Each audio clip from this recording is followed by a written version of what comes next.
A kú déédé àsìkò yìí, kókó inú ìwé ìròyìn la mú wá fún yín láti inú àwọn ìwé ìròyìn ilẹ̀ Nàìjíríà. Orúkọ tèmi ni Ọmágbémisọ́lá Ọmọlọ́rọ̀mádẹ.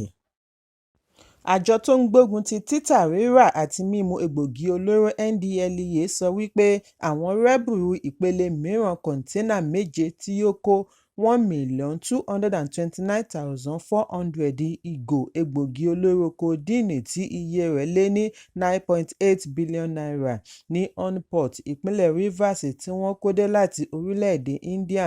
Èyí ń wáyé láì tíì pé ọ̀sẹ̀ mẹ́ta tí wọ́n gba 6,125 páálí ìgò kodíìnì olómi tí iye rẹ̀ jẹ́ n7.3 billion ní ìlú Port Harcourt, ìpínlẹ̀ Rivers, gẹ́gẹ́ bí àtẹ̀jáde láti ọwọ́ agbẹnusọ àjọ NDLEA ní olú iléeṣẹ́ wọn l'Àbújá, Fẹ́mi Babáfẹ́mi. Èyí tí wọ́n ṣẹ̀ṣẹ̀ rí gbà lánàá Ọjọ́bọ̀ ní ẹ̀kẹrin àti ìkẹyìn tí wọ́n ti ń dọdẹ rẹ̀ tipẹ́. Babáfẹ́mi ní àwọn ń ṣiṣẹ́ papọ̀ pẹ̀lú ikọ̀ wọn ní Port Harcourt pẹ̀lú àwọn ẹ̀ṣọ́ aláàbò bíi ẹ̀ṣọ́ aṣọ́bodè láti lè ṣe àṣeyọrí. Ó ní èyí wáyé lẹ́yìn oṣù kan tí wọ́n ti ń dọdẹ wọn láti ibi tí wọ́n ti gbéra tí yóò fi wọ orílẹ̀-èdè Nàìjíríà.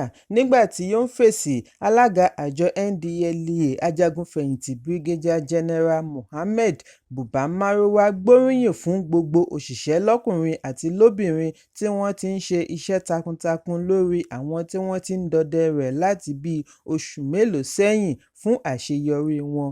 Ẹ̀kúnrẹ́rẹ́ ìròyìn yìí wà nínú ìwé ìròyìn The Nation tó jáde lónìí. Pẹ̀lú èròǹgbà àti ró ọ̀dọ́ lágbára fún iṣẹ́ tara wọn àti ìdàgbàsókè iṣẹ́ ọwọ́ pẹ̀lú ìmọ̀ ẹ̀rọ, ìjọba àpapọ̀ yóò ṣe ìdánilẹ́kọ̀ọ́ fún ọ̀dọ́ tí ó lé ní 500,000 youths jákèjádò orílẹ̀-èdè lórí Robotics and Artificial Intelligence (AI).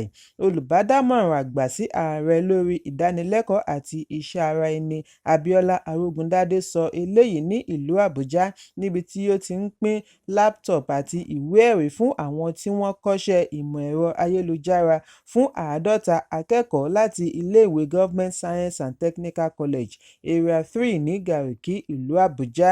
Ó fìdí ẹ̀ múlẹ̀ wípé èròǹgbà tí ó ní ìbuwọ́lù àjọ National Board for Technical Education (NBTE) pẹ̀lú àjọṣepọ̀ ẹ̀ka aládàáni yìí wà fún ìgbélárugẹ ìmọ̀ kúrò ní ìdá 15% sí ìdá 50% 50% gẹ́gẹ́ bí ààrẹ ti pa á láṣẹ. Amúgbálẹ́gbẹ̀ẹ́ ààrẹ ní pínpín laptop àti iṣẹ́ lórí ẹ̀rọ ayélujára, pàápàá jùlọ lórí ìmọ̀ Robotics and Artificial Intelligence yìí jẹ́ èyí tí ó ṣe gbòógì lára èròǹgbà ìjọba. Ìgbésẹ̀ sì ti wà láti mú kí àǹfààní yìí yíká gbogbo orílẹ̀-èdè. Arógundádé ní oṣù 6 ni wọ́n ń retí kí àwọn akẹ́kọ̀ọ́ fi kọ́ ìmọ̀ tí ó ṣe gbòógì jùlọ lórí AI. Ẹ̀kúnrẹ́rẹ́ ìròyìn yìí wà nínú ìwé ìròyìn The Nation tó jáde lónìí. Ìlúmọ̀ọ́ká oníjàkadì ará ilẹ̀ Amẹ́ríkà Hulk Hogan ti bu ọwọ́ lu Donald Trump lánàá láti di ààrẹ bí ó ti fa aṣọ ya mọ́ ara rẹ̀ lọ́rùn bí ó ti máa ń ṣe láti ṣe àfihàn aṣọ àwọ̀tẹ́lẹ̀ tí ó ní orúkọ olùdíje du ipò ààrẹ láti ẹgbẹ́ òṣèlú Republican lára. Pẹ̀lú ohùn rárá ni Hulk Hogan fi sọ wípé, ẹ jẹ́ n kà á ní èdè Gẹ̀ẹ́sì: "With our leader up there, my hero, that gladiator, we are gonna bring America back together." Hulk Hogan sọ èyí lórí ìtàgé National Convention Republican tí ó wáyé ní Milwaukee ṣíwájú ọ̀rọ̀ ìkẹyìn ètò tí Trump sọ ní ọjọ́ kẹrin ìpàdé ọ̀hún. Hogan, tí orúkọ àbísọ rẹ̀ ń jẹ́ Terry Jean Bollea, ṣe àfiwé Trump àti igbákejì rẹ̀ tí wọ́n jọ ń díje J.D. Vance sí ìgbà tí ó ṣì ń jìjàkadì Macho Man Randy Savage, the Mega Powers. Ẹ̀kúnrẹ́rẹ́ ìròyìn yìí wà nínú ìwé ìròyìn The Guardian tó jáde lónìí. Wọ́n ti jáwé gbélé-ẹ̀ fún alága ẹgbẹ́ òṣèlú Labour ní ìpínlẹ̀ Rivers, Hilda Dokubo, ní wọ́ọ̀dù rẹ̀ tí ó wà ní ìjọba ìbílẹ̀ Asari-Toru, ìpínlẹ̀ Rivers. Àfihàn yìí wáyé nínú àtẹ̀jáde tí alága wọ́ọ̀dù ìjọba ìbílẹ̀ Asari-Toru kọ tí akọ̀wé ẹgbẹ́ akọ̀wé ẹgbẹ́, akápò ẹgbẹ́ àti alága ẹgbẹ́ bu ọwọ́ lù. Àwọn yòókù tí wọ́n bu ọwọ́ lu àtẹ̀jáde yìí ni adarí obìnrin Ìyáàfin Osako Dipriye àti alukoro Osaki Dokubo.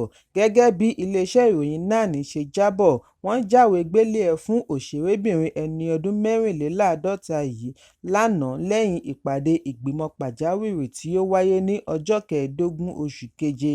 Dokubo ni wọ́n fi ẹ̀sùn ìṣòwò kúmọkùmọ, àṣìlò ipò, ìtàpá sí òfin ẹgbẹ́ àti ẹ̀sùn mìíràn kàn. Àwọn ìgbìmọ̀ wọ́ọ̀dù ní ìgbésẹ̀ yìí wáyé lẹ́yìn ìwádìí tó lọ́rìn lórí ẹ̀sùn tí wọ́n fi kàn án, tí wọ́n sì ṣe àwárí ẹ̀rí tí wọ́n fi gbé e lẹ́sẹ̀. Ẹ̀kúnrẹ́rẹ́ ìròyìn yìí wà nínú ìwé ìròyìn Daily Post tó jáde lónìí. Mínísítà àná lórí ìròyìn àti àṣà Alhaji Lai Mohammed sọ lánàá wípé ìròyìn àgbélẹ̀rọ á máa bani lórúkọ jẹ́ bí ó ti kérora lórí bí ìròyìn tí wọ́n gbé nípa rẹ̀ wípé wọ́n san $1.9 billion sí àpò ìkówósí rẹ̀ ṣe fẹ́ẹ̀ ba ìgbéyàwó ológójì ọdún rẹ̀ jẹ́. Mohammed ní ó ṣe pàtàkì kí gbogbo ènìyàn jọ pawọ́pọ̀ gbógun ti ìròyìn ẹlẹ́jẹ̀ bí ó ti ṣàlàyé wípé ènìyàn lè má mọ rírì rẹ̀ títí di ìgbà tí ó bá ṣẹlẹ̀ sí i.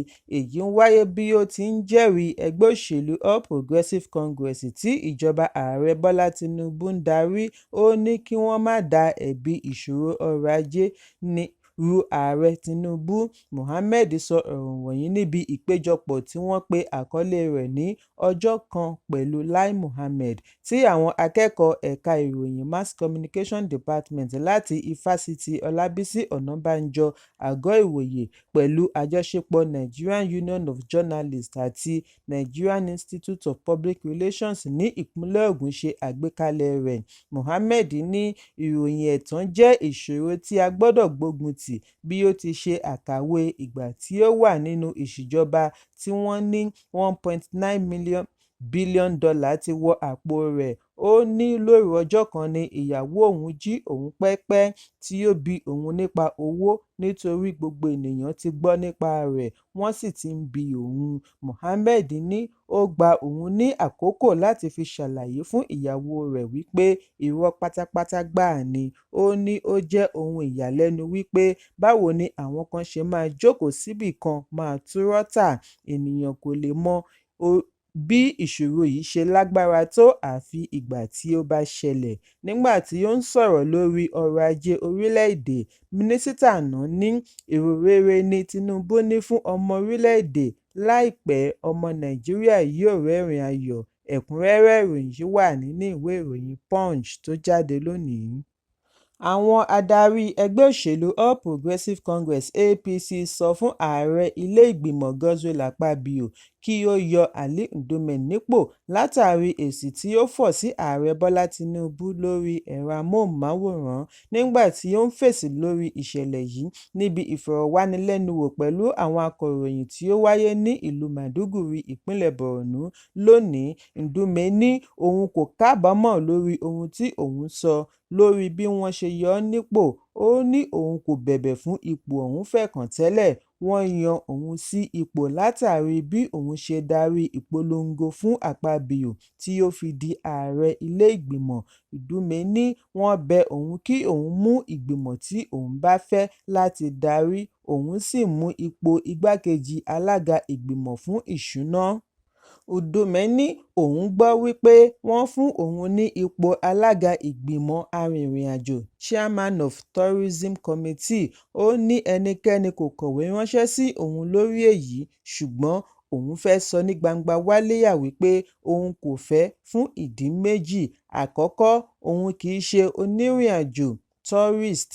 Ẹlẹ́ẹ̀kejì ni wípé òun kò mọ nǹkan kan nípa ìrìn-àjò ìgbafẹ́. Bákan náà ni Ndume rọ ààrẹ Bọ́lá Tinubu kí ó ṣe àgbéyẹ̀wò gbogbo ọ̀rọ̀ tí òun sọ wípé ebi ń pa ará ìlú, inú sì ń bí wọn pẹ̀lú. Ó ní kò tọ̀nà láti tẹ̀lé gbogbo nǹkan tí ààrẹ bá ṣe, bẹ́ẹ̀ ni kò tọ̀nà láti má sọ òtítọ́ sí ipò agbára tàbí ẹnikẹ́ni. Ndume sọ ní èdè Haúsá wípé ẹ̀yìn olódodo ni Ọlọ́run wà. Ẹ̀kúnrẹ́rẹ́ ìròyìn yìí wà nínú ìwé ìròyìn Daily Trust tó jáde lónìí. kókó inú ìwé ìròyìn tòní kò ní jù báyìí lọ. Ẹ pàdé mi lọ́la fún àkọ́tún ìròyìn. Kí a tó lọ, ẹ má ṣaláì fi àkíyèsí yín ránṣẹ́ kí ẹ sì bá wa subscribe sójú náà wa lórí YouTube kí kókó inú ìwé ìròyìn lè máa tẹ̀ yín lọ́wọ́ ní kíákíá.